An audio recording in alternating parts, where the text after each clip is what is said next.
providing our last speech of the day.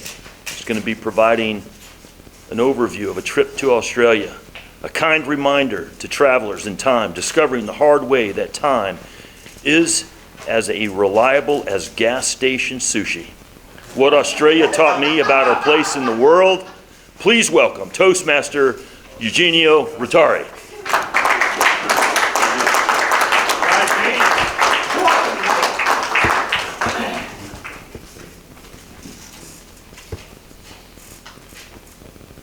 It feels like I've been here before.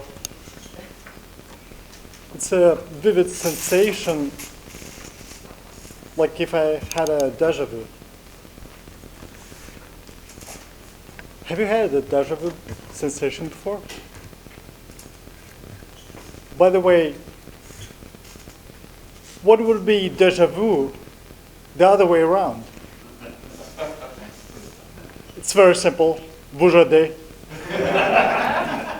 I've heard this joke from my uncle who lived in France for about 30 years ago, and then he immigrated to Australia.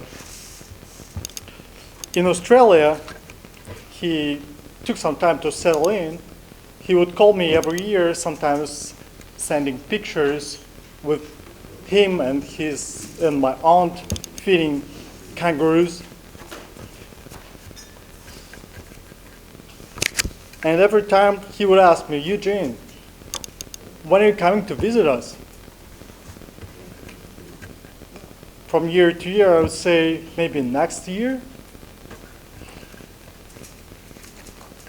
It's 2019, and finally I decided to visit my uncle.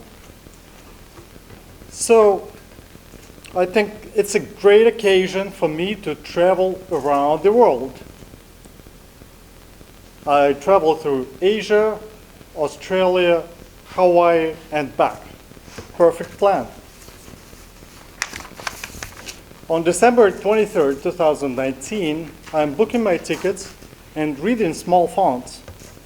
Tickets are non-refundable in the event of global cataclysm, pandemics, or military lockdowns. What do you mean global cataclysms? Which pandemics? It's 21st century. My uncle is a biophysicist. He didn't tell me anything about this. 3 months later, on March 7, just a few days before the global lockdown, I am thinking to myself, tomorrow is my flight, but I haven't packed yet. Does that mean I'm not flying anywhere? Fast forward 4 years, I wake up having a vivid dream as if I was looking at our planet from space, but the planet is not blue. It's more like the yellow Arax from movie The Dune. I look around it and I know that on the other side of the planet I have relatives. But also somehow I know that it takes about 20 days just to get there.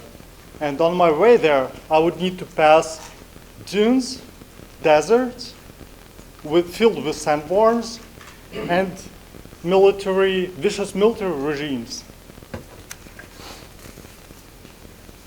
I got up, but that dream was so real and tangible, it was still in my head.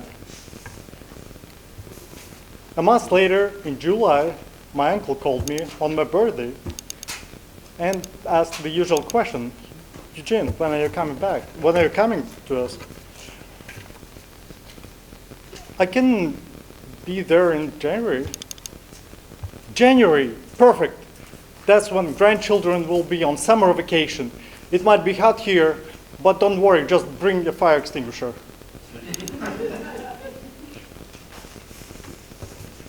This time I had to be smarter. So instead of going around the globe, I decided to go to Hawaii, Australia, and take the same route back. So maybe this time, this will not trigger global pandemic. In Hawaii, on Monday, January 20th, in the morning, I figure out that I need a visa to get to Australia. Luckily, my new e-passport allows me to get the visa in 30 minutes. I'm almost late, but before the doors closed, I'm on my plane, feeling safe. And 10 hours later, I land in Sydney, getting my suitcase. But there is a nagging feeling that something is not right. Check my passport, my ticket for the next flight to Melbourne, look around. It's 5:30, January 21st.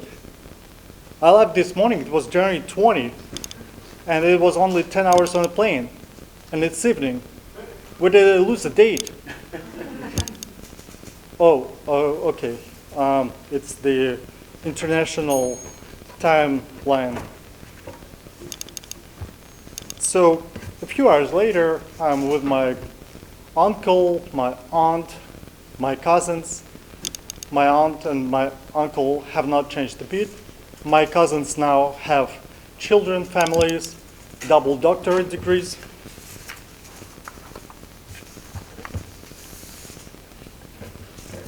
The next day, my uncle is showing his little experimental plantation with grapes, blueberries, persimmons, and in one corner there is even a plum tree with 5 different types of fruits on one plant.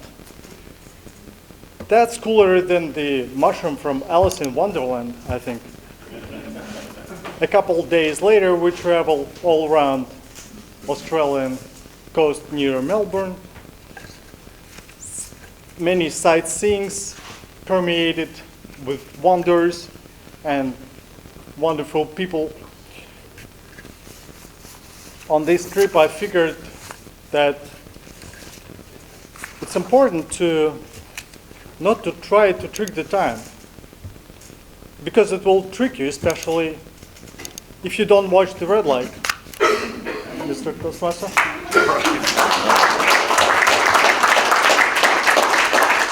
Thank you, Toastmaster Eugeniu Rotari.